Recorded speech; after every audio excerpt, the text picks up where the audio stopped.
Right ఇక breaking news చూస్తున్నాం. Hyderabad Malakpet MS college లో మాస్ కాపింగ్ కలకలం రేపింది. ఉస్మానియా యూనివర్సిటీ డిగ్రీ పరీక్షలో మలక్పేట ఎంఎస్ కాలేజ్ లో మాస్ కాపింగ్ యథేచ్ఛగా జరిగిందన్న ఆరోపణలు వెలువెత్తుతున్నాయి. పరీక్షా కేంద్రంలోనే పుస్తకాలు సెల్ ఫోన్లు బహిరంగంగా పెట్టుకుని విద్యార్థులు పరీక్ష రాసిన ఘటన కలకలం రేపింది. శుక్రవారం నిర్వహించిన డిగ్రీ 2వ సంవత్సరం 3వ సెమిస్టర్ 3వ సంవత్సరం 5వ సెమిస్టర్ పరీక్షల్లో పెద్ద ఎత్తున అక్రమాలు జరిగినట్లు తెలుస్తుంది. స్క్వాడ్ వస్తుందనే సమాచారం రావడంతో విద్యార్థులు చేతిలో ఉన్న పాఠ్య పుస్తకాలు స్లిప్స్ ను కూడా రోడ్డుపై కుప్పలు కుప్పలుగా విసిరేశారు. రోడ్డు మీద వెళ్లే వారి మీదకు అంతస్తుల నుంచి పుస్తకాలు పడిన వీడియోలు ఆశ్చర్యానికి గురిచేశాయి. మొత్తం ఘటన మొబైల్ ఫోన్లలో రికార్డ్ కావడంతో విజువల్స్ సోషల్ మీడియాలో వైరల్ గా మారాయి.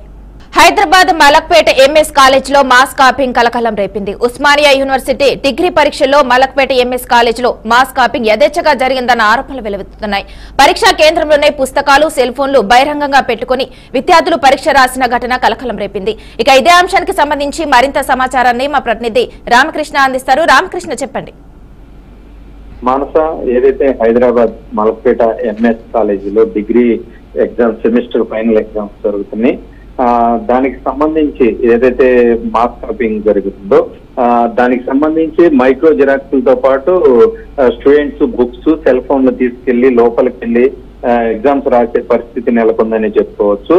దీనికి సంబంధించి స్క్వాడ్ కి ఇన్ఫర్మేషన్ రావడంతో కాలేజీ దగ్గరికి చేరుకోవడంతో అక్కడ ఉన్నటువంటి స్టాఫ్ కి స్క్వాడ్ వస్తున్నటువంటి ఇన్ఫర్మేషన్ రావడంతో పాటు విద్యార్థులకి స్క్వాడ్ వస్తుందని చెప్పడంతో వాళ్ళ దగ్గర ఉన్నటువంటి ఏవైతే మైక్రో జిరాక్స్ తో పాటు బుక్స్ కావచ్చు సెల్ ఫోన్లు కావచ్చు మొత్తం కూడా ఒకేసారి రోడ్డు మీదకి విసరటంతో అటువైపుగా వెళ్తున్నటువంటి కామన్ పబ్లిక్ మీద పడటంతో ఒక్కసారిగా అక్కడ ఉన్నటువంటి ప్రజలు ఇవన్నీ చూసేసరికి కాలేజీలో యాజమాన్యం ఏం చేస్తుందని నిలదీసే పరిస్థితి కూడా వచ్చింది. ఎందుకంటే ఆ కాలేజీకి సంబంధించి ఏం చెప్తున్నారు, ఎగ్జామ్స్ కాపీయింగ్ ఎట్లా పాల్పడుతున్నారు వీళ్ళు, ఎగ్జామ్స్ కి స్టూడెంట్స్ ని మంచిగా ప్రిపేర్ చేయించకుండా ఈ కాపీలు జరిగే పోయి వాళ్ళకే వీళ్ళు స్టాఫ్ హెల్ప్ చేయటం, మేనేజ్మెంట్ హెల్ప్ చేయటం ఏంటి అని కూడా ప్రజలు కొంత ఆవేదన వ్యక్తం చేసే పరిస్థితి అయితే ఉంది. దీనికి సంబంధించి మొత్తం కూడా ఈ ఘటన ఏదైతే ఉందో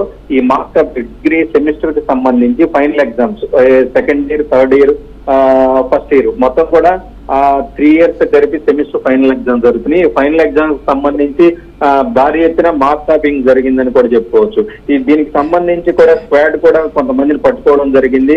వీళ్ళకి సంబంధించి ఏదైతే ఈ మాస్ కాపింగ్ పాల్పడ్డారో వాళ్ళని కూడా ఆ ఎగ్జామ్ కూడా క్యాన్సిల్ చేసే ఆలోచనలో కూడా స్క్వాడ్ ఉన్నట్టు కూడా తెలుస్తుంది. మానస, అయితే రామకృష్ణ చెప్పండి, టీచర్స్ అంటే స్టూడెంట్స్ కి ఇంత సపోర్ట్ చేయడానికి కారణం ఏమై ఉండొచ్చు అంటారు?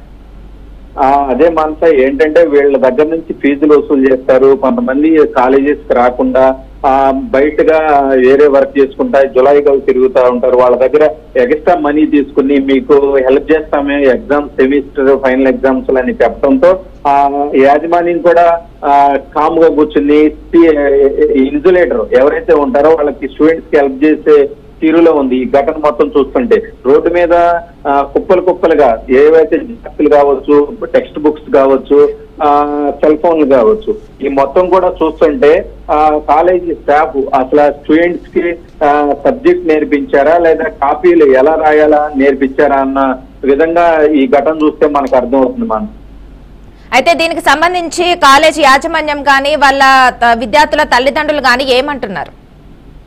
దీనికి సంబంధించి ఇప్పటికే కొంత ఎడ్యుకేషన్ డిపార్ట్మెంట్ కూడా ఈ న్యూస్ కూడా వెళ్ళినట్టుగా కూడా తెలుస్తుంది.